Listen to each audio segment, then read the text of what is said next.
again, everyone, and welcome to another episode of RV Business Capital Talk, sponsored by Eric Sell Inc. I'm Rick Kessler. With me, as always, Sherman Goldenberg, and we're from RV Business. And joining the two of us this morning, we have Mike Gaeddert from Coachman, and we have Michilah Grimes from Lippert. And they're joining us because there's a third annual park cleanup event coming up. And Mike and Michilah are the co-chairs of that event yet again. First of all, thanks for joining us. And secondly, thank you for once again chairing such a big event. Yeah, Rick and Sherm, appreciate you guys having us on today and being supporters of this event. It's a pretty neat industry, initiative that's now in its third year, as you mentioned. Yeah. Michilah, why don't you give us that overview of where it's at and when it is and what all you need, because there's a lot going on. There is so much going on, and thank you so much for having us. We're excited to be a part of this again this year, and it's taking place on May 8th, the day before the Power Breakfast at Channel Lake State Park in Albion, Indiana. And we just have an array of projects from, cleaning up invasive species, helping pick up the trails, all the way to building fences, park benches, similar to what we did at Potato Creek State Park 2 years ago. That park loves the benches. They get used all the time, and Channel Lakes asked if we could do that again for their park. So we're just really excited to have the support of the industry. And last year and the year before, we had almost 500 people that attended the event from more than 40 different companies. So to be able to do that again this year, we're just really grateful for the support of the industry. Mike, what are, if I remember correctly, if a person wants to volunteer, and you're looking for volunteers, but if a person wants to volunteer, it's not a day-long commitment. You've got some shifts, I believe. Yeah, it's up to them. We got 3 different shifts starting off, I think, 8:30 in the morning. And then it goes until about 4 o'clock that day. And if someone wants to come out for 2 hours or the full day, that's completely up to them. But yeah, we're still actively looking for volunteers. There's an easy sign-up link to register for it and also get all your waivers submitted. But yeah, we welcome any and all volunteers that want to come out and help support the park.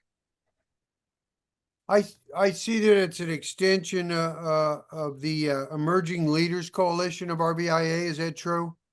Yes. Yep. Okay. And has been in the previous situations that you've done this? Correct. Yeah. That's actually where the idea came from. And I think Rick was on one of those calls, when we were talking about what, the Emerging Leaders Coalition can do and contribute towards the industry. This is one of those ideas that came out of that group, and it was about giving back to what has given us all jobs and so much, particularly in northern Indiana. And what better way to do that than help serve, what enables our customers to get outdoors and enjoy and use our products. Go ahead, Rick. Well, no, I was you mentioned Potato Creek, and I'm drawing a blank on what the other ones were, because I know it's the third annual, but we've done a few things beyond those 3. Yeah, we were at Oxbow last year in Elkhart, which doesn't necessarily have the camping aspect of it, but it is a place in a park that a lot of our team members and community members are able to go to, take their kids to, and enjoy. And so just still hearing on a yearly basis from our community members, our team members, but then also from the Parks Department specifically about the improvements that were made. It's just really humbling to get to be a part of that. And again, I just put the emphasis on how many different companies come together. You put your competitiveness edge aside and all working together for the common goal of creating positive impact in our communities. It sets a strong statement on who this industry is as a whole. And it's something that leaders before us have been a part of for years. And so to be able to help spur that on, that's why I think Mike and I took this project on as something, hey, we can do this. And it's a great way for the next group of leaders to get together and connect on the common good. I know, especially Potato Creek, but even Oxbow last year, the parks people were just pretty much blown away by the one-day transformation. you've already mentioned a little bit of it, Michilah, but what's all needed at Chain of Lakes? So we have different projects. We're going to be restoring some floor or rehabbing some of the cabins by putting in new flooring in some of those cabins. We're going to be doing the park benches and building a little stage again. Things from just restaining some of the comfort stations and the fence. It's all projects that would take the park several years maybe to complete, and we can bring in a group in one day, like you mentioned, and get the majority of it done. So all different skill levels. You don't have to have a skill. Like, you know, if I try to put a window together for habitat, I put it in upside down. So obviously I'm not great at building things, but you know, I can stain and paint with the best of them. So again, projects for all different skill levels, and it's more about just getting together, having a good time, and giving back to the community. Mike, are you seeing, I'm sure you are, but are you seeing a lot of companies put together teams of volunteers?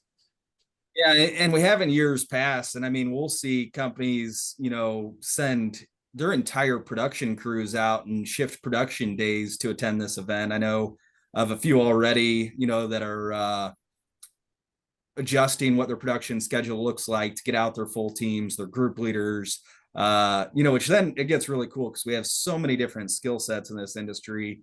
And when you put them all to use, all together, I mean, it's amazing what we can accomplish in one day. And I think that's what really blows these parks away. I remember going back to Potato Creek, you know, they're like, zero chance you guys get this done, you know, in one day. And we're like, just wait, watch what we can do.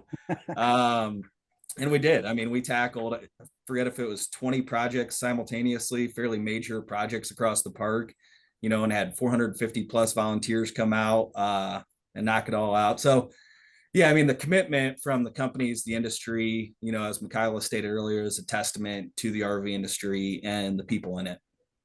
Do you need more than volunteers? Do you need material or tools or any kind of equipment? Yeah, absolutely. We need material donations, go a long ways to, you know, not pulling from the other funds that we have set aside, such as for the flooring that Michilah mentioned. Tools, a lot of people bring their own, but if you have excess tools, or, you know, we have plenty of volunteers that don't have their own hand tools. So if you are able to bring them out, that is absolutely welcomed. And then we're still looking for a few champions too. So anyone who feels comfortable in a project lead position, you know, that's got a well-rounded skill set, we absolutely welcome those volunteers. Michilah, Sherman was looking to write a check to support this. Should he make that out to you? No, actually, the RVIA started a fund this year for sponsorship donations, which again is a testament to what this initiative has brought to the industry and to our communities. So we are still looking for sponsors. We have sponsorship availability from 500 all the way up to 10,000. And those checks can be made out to RVIA. And different level of sponsorship, like with any event, you get different benefits from having your name posted in an article to all the way up to having the name on the back of the t-shirt.